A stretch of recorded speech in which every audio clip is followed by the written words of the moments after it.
The silver spires of the Galactic Council headquarters gleamed in the light of 3 suns. Ambassador Park stood tall among the alien representatives. Though they were much taller than him, he kept his head high. This was Earth's first time at the Council as an observer. "The human delegation is recognized," said High Counselor Vexterra. Her voice filled the large room. "We welcome Earth as an observing member, which suits your developing status." Park gave a small bow. "We are grateful for the chance to learn from the Council's wisdom." He spoke these words with respect, but he noticed how they looked at humans. Their smiles did not reach their eyes. They spoke as if talking to children. Park had been chosen for this role because of his calm nature. For 20 years, he had worked as a diplomat on Earth. Now he was the first to represent all humans to the galaxy. The weight of this duty sat heavy on his shoulders. "You may take your seat in the observer section," Vexterra said, pointing to a small area far from the main council table. Park walked to his seat, feeling the eyes of 100 alien species on him. Some looked curious, others seemed worried, but most looked like they were watching a pet perform a trick. "Remember your place, human," whispered a tall blue alien as Park passed. "The Council has existed for 10,000 years. Your kind has barely learned to leave your own planet." Park said nothing. He had been told to avoid any conflict. Earth needed allies, not enemies. Far away from the Council, Commander Kim worked in her office at Mars Command Center. The Red Planet had been colonized 50 years ago. Now it was home to 3 million people, including Kim's parents, husband, and 2 children. Kim reviewed the defense plans on her screen. Mars had some protection, but not much. Earth's leaders had not wanted to seem threatening to the Council. Suddenly, alarms rang through the station. Kim jumped from her chair. "What's happening?" she asked.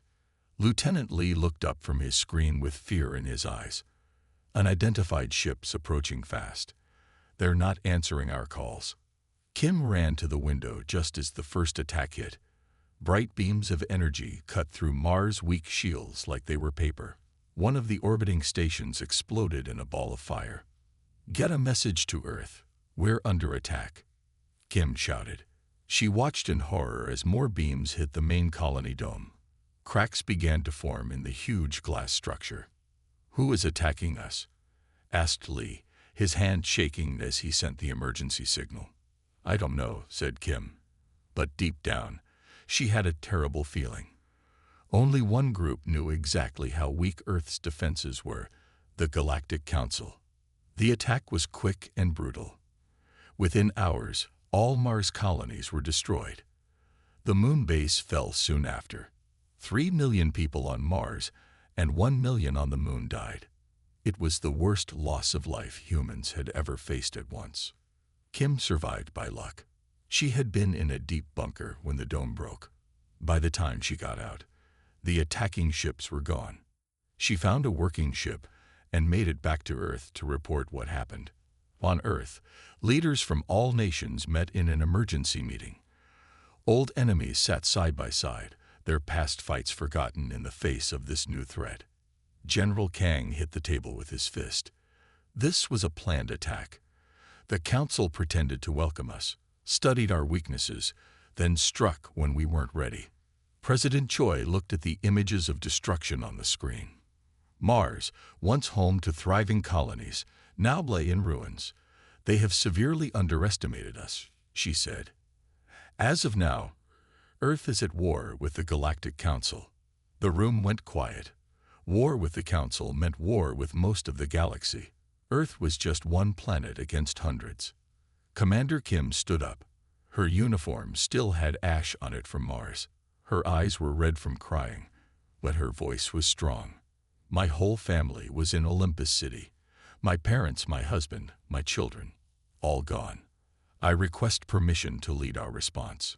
President Choi looked at her with sympathy. "The attack just happened. We need time to plan." "With respect, Madam President, we don't have time," said Kim.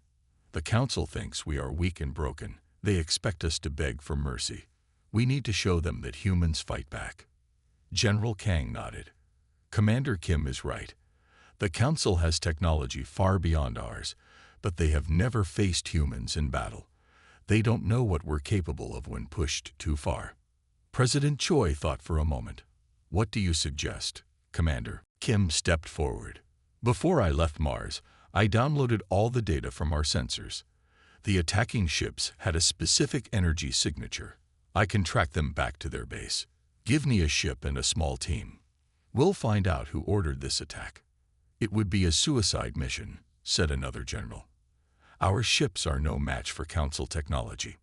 "Not all of our technology is known to the Council," said General Kang with a small smile. "Project Shadow Eclipse is ready." President Choi's eyes widened. That project wasn't supposed to be finished for another year. "We worked faster when we learned about the Council," said Kang. "We have ships that can move undetected by their sensors. Not many, but enough for a small mission." Commander Kim stood straight. "I volunteered to lead it. I have nothing left to lose." President Choi looked around the room. Every leader nodded in agreement. "Very well," she said. "Commander Kim, you will lead Operation Vengeance. Find who did this and why. But remember, we need information more than we need revenge right now." Kim nodded, but inside her heart burned with the memory of her family. The Council had taken everything from her. Now she would show them that this was their biggest mistake. As she left the meeting, Kim looked up at the night sky. Somewhere up there, the people who ordered the attack were probably celebrating their victory. They thought they had crushed humanity's spirit. They were about to learn how wrong they were. 10 kilometers beneath the Pacific Ocean, Commander Kim stepped out of the transport elevator. The secret base called Deep Haven had been built 25 years ago, after humanity's first contact with alien life. While Earth's governments had publicly welcomed alien visitors with open arms, they had quietly prepared for the worst. Dr. Yoon greeted Kim at the entrance. He was a small man with tired eyes that had seen too little sunlight over the years. "Commander, welcome to Project Shadow Eclipse." "I've heard rumors about this place," Kim said, looking around at the massive underground facility. "But I never thought it was real." Dr. Yoon led her through heavy security doors. "Most people don't. That's the point." They entered a viewing platform that overlooked an enormous hangar. Kim's eyes widened. Below them sat 50 sleek black ships, unlike any Earth vessel she had ever seen. They had no visible engines or weapons, just smooth surfaces that seemed to absorb light rather than reflect it. "Are those what I think they are?" Kim asked. Dr. Yoon nodded. "Project Shadow Eclipse. Ships completely invisible to Council scanning technology. We've been reverse engineering their tech for decades." Kim walked down to the hangar floor and ran her hand along the hull of the nearest ship. The surface felt warm and almost alive under her fingers. "How many do we have?" 50 attack vessels and 1 command carrier," replied Admiral Song as he joined them. He was an older man with a face marked by years of service. Not many by Council standards, but they can't fight what they can't see. Admiral Song handed Kim a datapad. "These ships use bending technology that makes them invisible not just to eyes, but to all known Council scanning methods. They can slip past any defense grid undetected." "How is this possible?" Kim asked. "The Council believes we're centuries behind their technology." "That's our greatest advantage," Dr. Yoon said with a small smile. "After first contact, we collected every piece of alien tech we could find. Crashed ships, discarded devices, even trash. While we showed the Council only our public technology, we were learning their secrets down here." Kim studied the ships with new appreciation. "The Council thinks they crushed us. They expect us to beg for help or hide in fear." "Exactly," said Admiral Song. "Their arrogance blinds them. They attacked us believing we had no way to strike back." Over the next week, Kim selected her crew and trained in the simulator. The ships were unlike anything humans had built before. They moved silently through space, absorbing energy rather than creating it. Their weapons left no trace, no radiation signature that could be tracked. Kim chose the smallest attack vessel for her mission. It was named Silent Thunder a contradiction that seemed fitting for their task. Her team was small, just her, pilot Jin, weapons officer Tam, and systems specialist Ba. Ba was the youngest, only 23, but he understood alien technology better than anyone. His parents had been scientists who studied the first alien artifacts. He had grown up taking apart alien devices and putting them back together. 2 weeks after the attack on Mars, Kim's team boarded Silent Thunder for their mission. Their target was a remote Council archive station, where information from all Council territories was stored and processed. Remember, Kim told her team as they prepared for launch, "This is a stealth mission. We get in, get the data, and get out. No engagement unless absolutely necessary." The launch was kept secret even from most of Earth's military. To the outside world, humanity appeared to be in mourning, all military activity at minimal levels, exactly what the Council expected from a wounded developing world. Silent Thunder slipped out of Earth's atmosphere without a trace. No Council ships patrolling the system detected them.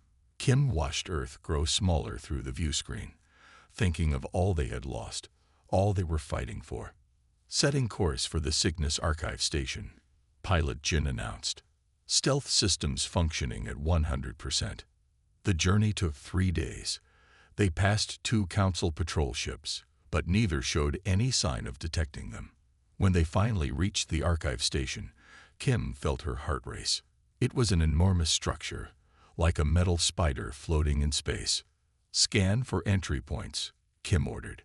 Bai worked at his console, his fingers moving quickly. "I'm detecting a maintenance dock on the lower level. Security seems minimal. They're not expecting visitors," Kim said. "Especially not humans." Silent Thunder docked silently at the maintenance bay. No alarms sounded. Kim led Ba into the station, while Jin and Tam remained with the ship. The inside of the station was vast and empty. Most of the work was done by automated systems. They encountered no guards as they made their way to the central data core. "Their confidence will be their downfall," Kim whispered as they reached the main terminal. They never thought anyone could get past their outer security. Ba connected his device to the terminal. "I'm in," he whispered, watching as Council data began downloading. "Their security is advanced, but they never designed it to keep out humans specifically. They really didn't think we were worth the effort." Kim studied the data flowing across the screen. The entire Council communications network, defense patterns, fleet deployments, everything we need. Baz suddenly froze. "Commander, I found something. The attack on Mars. It wasn't ordered by the full Council." "What do you mean?" "Look at these authorization codes. They're from a faction called the Evolutionary Purity Front. Only 7 Council members were involved in the decision." Kim leaned closer. "Why would they attack us without full Council approval?" "According to these messages, they believe humans were advancing too quickly. They saw us as a potential threat that needed to be contained before we could challenge Council authority." This changed everything. If the attack wasn't sanctioned by the full Council, Earth might find allies among the other Council members. "Download everything," Kim ordered. "We need all the evidence." Back on Earth, while Silent Thunder's mission continued in secret, humanity prepared. Underground factories worked at full capacity, building more stealth ships. Military bases remained quiet on the surface, but deep below, soldiers trained for space combat. In her small quarters aboard Silent Thunder, Kim stared at a hologram of her family. Her parents smiling, her husband with his arm around her, their 2 children laughing. All gone now, turned to ash when the Mars dome collapsed. "I will make this right," she whispered, touching the hologram gently. She fought to keep her desire for vengeance from clouding her judgment. This wasn't just about revenge anymore. It was about justice, about protecting what remained of humanity. The data they had stolen would give Earth a fighting chance. For the first time since the attack, Kim felt something like hope. The Council had made a fatal error. They had judged humanity by its public face, never suspecting the depths of human determination and ingenuity. They would learn their mistakes soon enough. Commander Kim stood on the bridge of the command carrier Vengeance, the largest of Earth's stealth ships. Through the view screen, she could see nothing but stars and the dark shape of the Council's central communications hub. The massive station controlled all official communications between Council worlds. "Status report," Kim said, her voice calm despite the tension in her chest. "All 50 ships are in position across 12 systems," reported Lieutenant Tam. "Each ship confirms target locked. Waiting for your command." Kim checked the time. 3 minutes until the coordinated attack would begin. She thought of Mars, of the millions of innocent lives lost. The Council had shown no mercy, given no warning. But humans would be different. "Send final orders to all ships," Kim said. "Operation Thunderbolt commences in 3 minutes. Remember your targets, military only. We are not them." Kim's voice remained steady, though inside she felt a storm of emotions. Her family's faces flashed in her mind. She pushed the images away. This was not about revenge. It was about justice and protecting Earth from future attacks. 2 minutes to operation start, announced the ship's computer. Kim addressed the fleet one last time. "All ships, maintain communication silence until engagement. Strike hard, strike fast, then return to rendezvous point. Good luck." Across 12 star systems, human captains prepared their crews. On the Council homeworld, Admiral Joe sat in the command chair of his ship, the Shadowhawk. His target was the Planetary Defense Headquarters, the center that controlled the Council's main defensive grid. "Weapons ready, stealth systems functioning perfectly," his weapons officer reported. Joe nodded. "Remember, we want to disable, not destroy. No civilian casualties." In the Arcturus system, Captain Min positioned her ship above a major Council shipyard. Her target was the control center that managed the fleet's deployment orders. Near the edge of Council space, Commander Ryu waited above a secret research facility where the Council developed new weapons technology. And at the central communications hub, Kim prepared to lead the most important mission herself. This facility was not just a target to disable, it contained data they needed. 1 minute, said the computer voice. Kim gave final orders to her boarding team. "Once we breach the station, move quickly. Security will be minimal. They don't expect attack, but don't take chances." On the main Council world, High Counselor Vexterra slept peacefully in her private chambers. The 7 members who had authorized the attack on Earth had congratulated themselves on their swift action to contain the human problem. The other Council members had been told a modified version of events, that Earth had been developing dangerous weapons and needed to be stopped.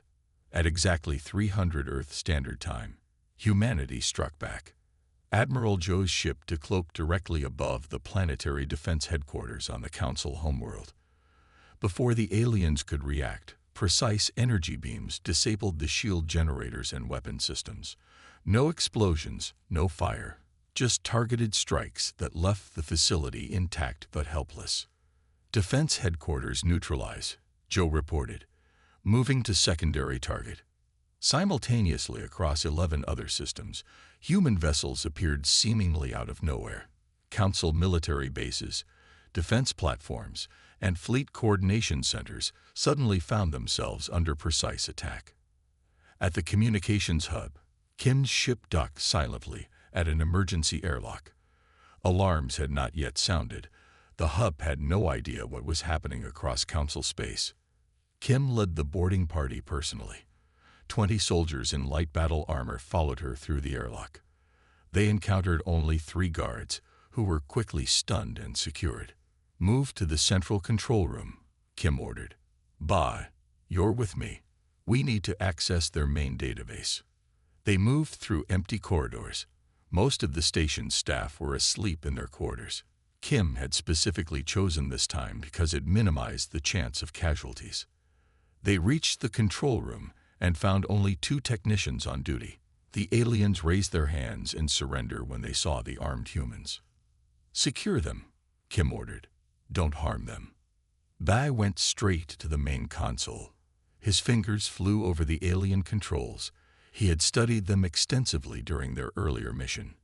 "I'm in," he said, shutting down all outgoing communications now. Throughout Council space, official channels went silent.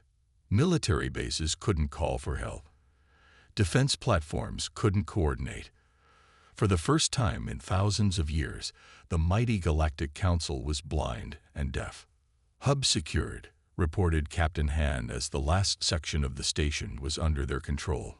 "Their entire communications network is down." Kim nodded. "Begin downloading all data regarding the attack on Earth. I want to know exactly who gave the orders and why." On the main Council world, High Counselor Vexterra was rudely awakened by emergency alarms. She rushed to the command center in her night clothes, her usual dignity forgotten in a crisis. "What is happening?" she demanded. A nervous aide showed her the tactical display. Across Council space, critical military installations were being systematically disabled. "Impossible," she gasped, watching as more facilities went dark on the screen. "How could primitives bypass our entire defense network?" "We don't know, High Counselor," said the aide. "They seemed to appear out of nowhere. Our sensors detected nothing until they opened fire." "Casualties?" Vexterra asked, expecting reports of massive death tolls. The aide, trembling, delivered the surprising news. "The humans are only targeting military assets. He hesitated. "They're being selective.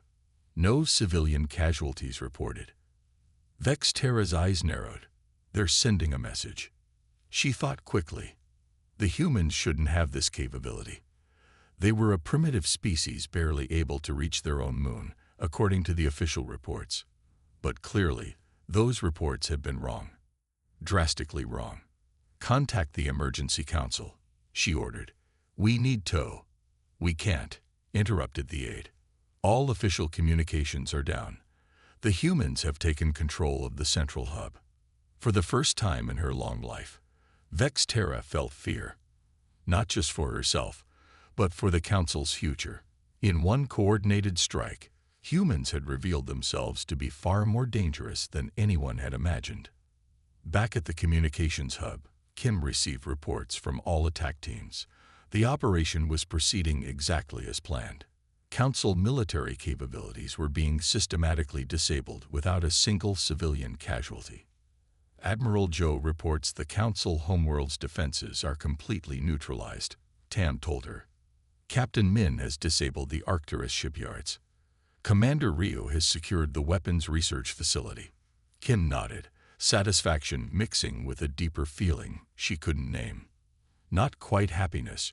She could never feel that again after losing her family. But perhaps purpose. "Begin Phase 2, she ordered. "Broadcast our message on all remaining Council channels." Across Council space, on every screen that still functioned, the face of Commander Kim appeared. Her expression was calm but determined. "People of the Galactic Council," she began. "I am Commander Kim of Earth. 3 weeks ago, your military forces attacked our colonies on Mars and Luna without warning or provocation. Millions of innocent humans died. Today we have demonstrated that such actions have consequences." She paused, letting her words sink in. "Note that we have struck only military targets. No civilian has been harmed. Unlike those who attacked us, we do not target the innocent. We seek justice, not vengeance." The message played throughout Council space as the human ships, their missions complete, slipped back into stealth mode and vanished as suddenly as they had appeared. On the Council homeworld, Vexterra watched the broadcast with growing dread. The humans had not just executed a perfect military strike. They had exposed the Council's lie about Earth being primitive. And worse, they had shown more honor in war than the Council had. "What do we do now?" asked her aide. Vexterra had no answer. For the first time in the Council's long history, they were not in control. The humans had changed everything in a single night. In the tense communications hub, Kim uncovered a shocking truth that would change everything. Encrypted messages revealed a startling secret. The attack on Earth wasn't a unified decision by the entire Galactic Council, but a plot by a radical group called the Evolutionary Purity Front. Ba, her trusted communications expert, decoded the messages with trembling hands. "Commander," he said quietly, "these transmissions show the attack was planned by a small extreme faction afraid of humanity's rapid technological growth." Kim's mind raced. The entire conflict might be based on a misunderstanding, a dangerous plan by a few extremists who didn't represent the whole Council's wishes. She immediately reached out to Earth, knowing this information could prevent a full-scale interstellar war. President Choi gathered his top advisors. The room buzzed with tension. General Kang, a hardened military leader, wanted to strike back with full force. "We have them vulnerable," he argued, his fist hitting the table. "We should crush them completely." But Foreign Minister Ju saw another path. "If we attack the entire council for a faction's actions, we become no better than the attackers," she warned. Her words carried wisdom and caution. Kim joined the meeting through a secure communication channel. She presented the decoded evidence, revealing the complex political landscape hidden behind the initial attack. Her revelation suggested a more nuanced approach, finding potential allies within the council who might oppose the Evolutionary Purity Front. Across council space, panic began to spread. Species that had believed themselves untouchable for thousands of years now faced an unexpected threat. Humanity had shown a precision and restraint that shocked the established galactic powers. Councillor Zimber, a respected leader, addressed his colleagues with growing concern.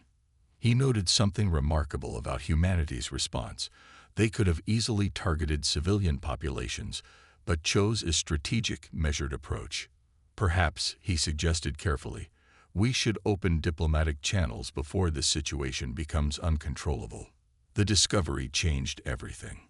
What seemed like a clear-cut conflict was now a complex political puzzle.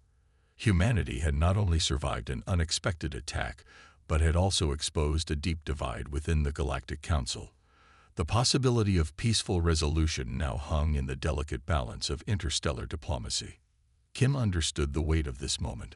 One wrong move could spark a war that would consume countless civilizations. One right move could create an unprecedented opportunity for understanding and cooperation between humans and the Council species. The next steps would be crucial. Trust would need to be rebuilt. Secrets would need to be revealed. And humanity would need to prove that they were not just a species to be feared, but a potential partner in galactic exploration and understanding. As communication channels remained open and tensions slowly began to ease, everyone knew that the real challenge was just beginning. The fate of multiple civilizations now depended on careful negotiations, strategic thinking, and the ability to see beyond immediate conflicts. In this moment, humanity stood at a crossroads, not just as a potential military power, but as a civilization capable of complex diplomatic reasoning that could reshape the entire galactic political landscape. In the aftermath of the conspiracy's revelation, Rise emerged as a key player in reshaping galactic politics. With carefully gathered evidence, she presented a compelling case to both Earth's leadership and the moderate members of the Galactic Council. Her presentation exposed the Evolutionary Purity Front's dangerous plot in stark detail. The responsible Council faction found themselves cornered. Their secret plans crumbled as evidence became public, and their leaders faced swift and decisive legal consequences. The galactic community watched in shock as powerful officials were stripped of their positions and put on trial. Earth seized this moment of opportunity. No longer willing to be treated as a minor player, the planet negotiated from a position of unprecedented strength. They demanded full membership in the Galactic Council, challenging the old power structures that had long kept developing worlds marginalized. The Council had no choice but to recognize humans as equals. Gone were the days of treating humanity as a subordinate species. Rise played a critical role in these negotiations, her strategic mind and diplomatic skills proving instrumental in securing a fair agreement. A groundbreaking treaty emerged from the negotiations. It established critical protections for developing worlds, preventing the kind of exploitation that had been common in galactic history.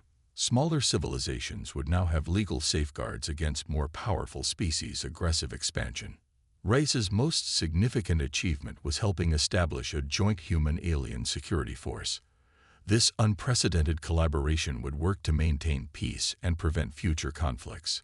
Species that had once viewed each other with suspicion now trained and worked side by side. The story of humanity's rise became a turning point in galactic history. The Council was forced to confront a truth they had long ignored. Humans were not a species to be underestimated. When threatened, they showed remarkable resolve, intelligence, and an ability to navigate complex political landscapes. Conversations in council chambers and diplomatic meetings buzzed with a new understanding. The attack that was meant to suppress humanity had instead elevated them. Each alien species began to see humans in a different light, not as a threat, but as potential partners. Young diplomats and military leaders studied the conflict, learning how a seemingly outmatched civilization had turned the tables. Humanity had demonstrated that technological innovation, strategic thinking, and diplomatic skill could overcome traditional power structures. The Joint Security Force became a symbol of this new era. Human and alien soldiers trained together, shared technologies, and developed mutual respect. Cultural exchange programs flourished, breaking down centuries of misunderstanding and fear. Rise watched these developments with a sense of cautious hope. The path to peace was not easy, but it was possible. The conspiracy that was meant to destroy humanity had instead created an opportunity for unprecedented cooperation. Council moderates who had long argued for more open and fair galactic policies found themselves vindicated. They had believed in the potential for different species to work together, and now they had proof. The Evolutionary Purity Front's plan had backfired completely. Earth's leadership celebrated their strategic victory. They had not only survived an unexpected attack, but had transformed the entire galactic political landscape. Young people across the planet felt a new sense of pride and possibility. The treaty signed between Earth and the Galactic Council represented more than a diplomatic agreement. It was a statement about the potential of different species to understand, respect, and collaborate with one another. Humanity had proven that they were not just survivors, but innovators capable of changing established systems. As news spread across different worlds, the story of humanity's rise became a beacon of hope. Smaller civilizations saw that it was possible to challenge old power structures. The galaxy seemed to be entering a new era of understanding and cooperation. Rise knew the work was far from over. Peace was not a destination, but a continuous process of communication, understanding, and mutual respect. But for the first time, she felt genuinely optimistic about the future of interstellar relations. The Galactic Council had learned a crucial lesson. Underestimating a civilization's potential was a dangerous mistake. Humanity had shown that innovation, courage, and strategic thinking could overcome even the most complex challenges. As stars continued to shine across the vast expanse of space, a new chapter in galactic history had begun, and at its center was a simple, powerful truth. When threatened, humanity would not just survive, it would transform the very systems designed to contain it.